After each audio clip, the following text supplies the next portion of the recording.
Hello, everyone. Welcome to Celsius 233, your go-to place for fiction book summaries.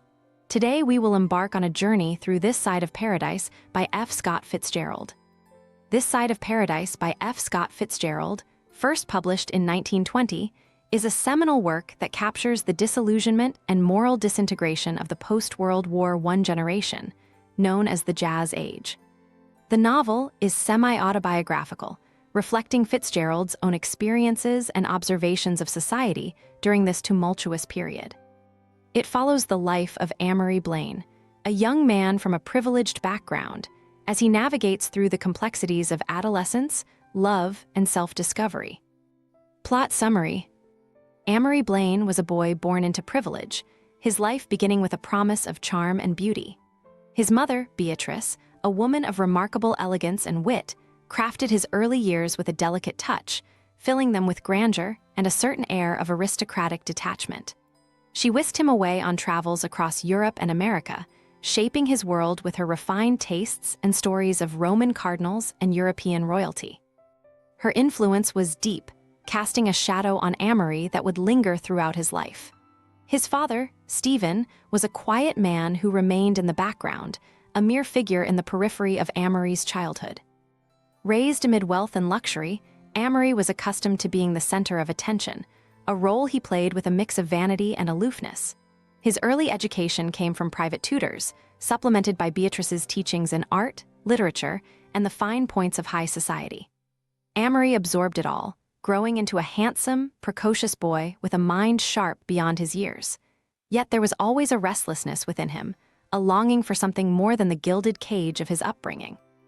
At 13, Amory's journey took a different turn when his mother fell ill, and he was sent to live with his aunt and uncle in Minneapolis. There, he attended St. Regis, a prestigious preparatory school that marked his first real foray into the world outside his mother's influence.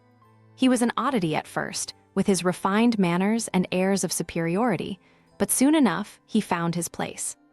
Amory became the school's star athlete, a debater, and a writer, dazzling his peers with his wit and charm.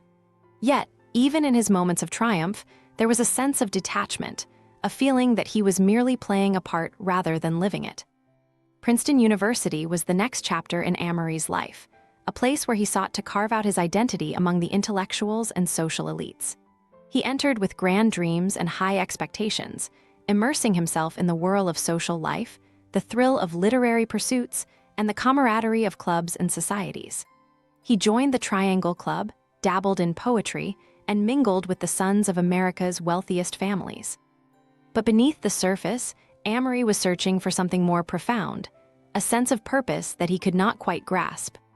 His time at Princeton was a series of highs and lows. He found himself drawn to philosophy and literature, engaging in debates that stretched late into the night, yet his academic performance was erratic. He was brilliant in moments, but often too restless to focus on the mundane demands of coursework. The outbreak of World War I interrupted his studies, and Amory, like many of his peers, was swept up in the fervor of patriotism and enlisted as an officer. The war was a crucible that burned away much of his youthful idealism, leaving behind a deeper cynicism and a sense of disillusionment. Returning to a changed America after the war, Amory found himself adrift in a world that no longer made sense.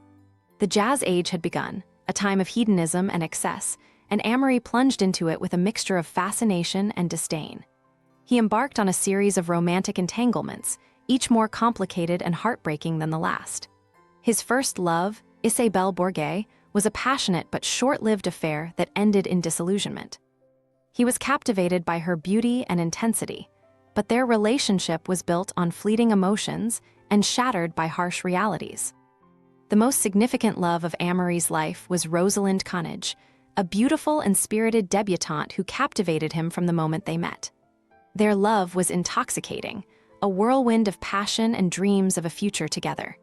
But Rosalind, ever pragmatic, chose to marry for wealth and security rather than for love, leaving Amory heartbroken and more cynical than ever. It was a blow that left him questioning the values he had been raised with and the society that placed money above all else. Amory's journey of self-discovery was marked by encounters with various individuals who shaped his thoughts and beliefs.